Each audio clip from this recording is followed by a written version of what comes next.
Welcome back to the Reality Guys. I'm your host Brian, and today I'm talking Love Island All Stars Series 2, Episode 5. This is Friday's episode.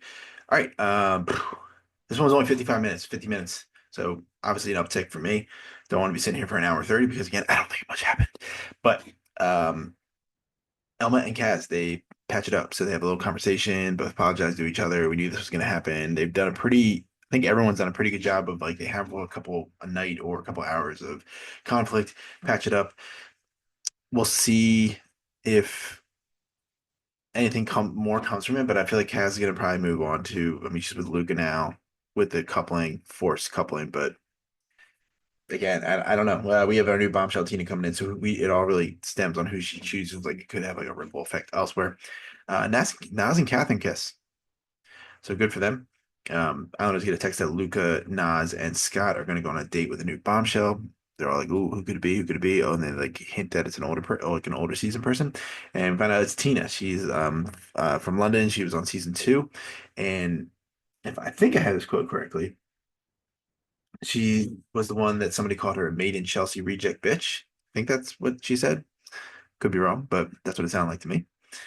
So she goes on first. She goes with Luca. Luca didn't really seem that interested, and like I've been seeing a lot of comments when I'm like reading on uh, Reddit and Twitter that he doesn't seem like he wants to be there. And I kind of get that vibe. I mean, he's kind of with Kaz. Doesn't seem like he cares. How much longer is he gonna be here?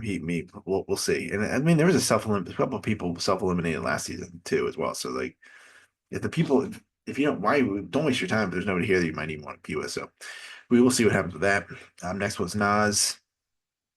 I thought the date went okay. He asked her like, "Do you think I'm attractive?" And then she's like, "I wouldn't have asked you on this date if I didn't." That was funny. And the last one was Scott. And Scott says he's always been intrigued by Tina and like wish he had acted on something when they were on the show together. But he was already like, I don't even remember who he was with. Because I would binge all of these in like a crazy amount of time. But I guess he was like in a full lockdown mode at that point of the season, so he is kind of interested. When she comes in, we find out that Casey and Tina had sex.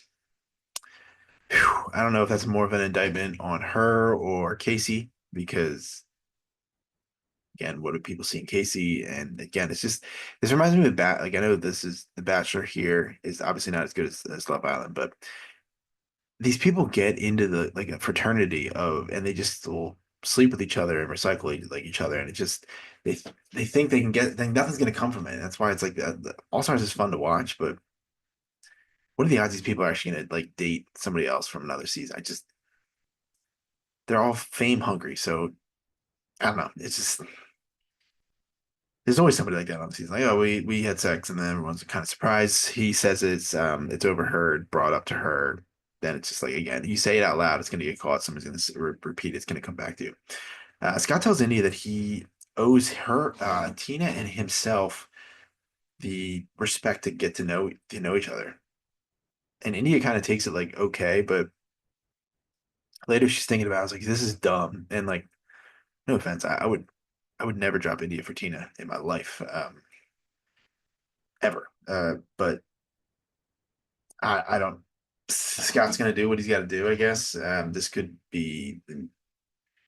end the like maybe any chance of relationships there because the preview for Sunday, they're playing a game and she has to say who's the most calculated, and she actually picks Scott, which is funny to me. So we'll see. We'll see what happens with that. Uh,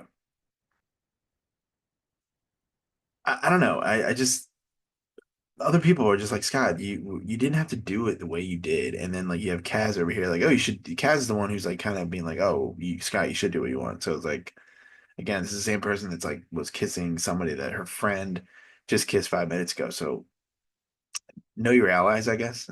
But we'll see. We have unseen bits tomorrow, so obviously no episode, which is good because I feel like we've just been on like a bender of recording videos, and I feel like I'm living in this box with you guys. So it would be nice to take a little break for a night. But we have a ton of stuff coming out just because we were so busy on Thursday and just still some things that still didn't make it. We have just expect videos at weird hours, weird times for the next couple days. And hopefully we can get it all cleared by Monday where it all starts again. But I appreciate everyone for watching. Sorry it was a short one. I just again stuff happened, but I'm not going to dive super deep into it. I mean, the 50-minute episode, maybe 5, 6 minutes of like notable things and things to react to. But Tina's here. We'll see if Scott is the one that. I mean, she's gonna. I mean, they're gonna have to do a recoupling. Yeah, they don't do a recoupling. If they don't do a dumping on Sunday, I'm gonna be pissed. Actually, now I think about it, we haven't had dumping yet, but I don't want India to go. So I want to say that, put that in the ether, but don't dump her.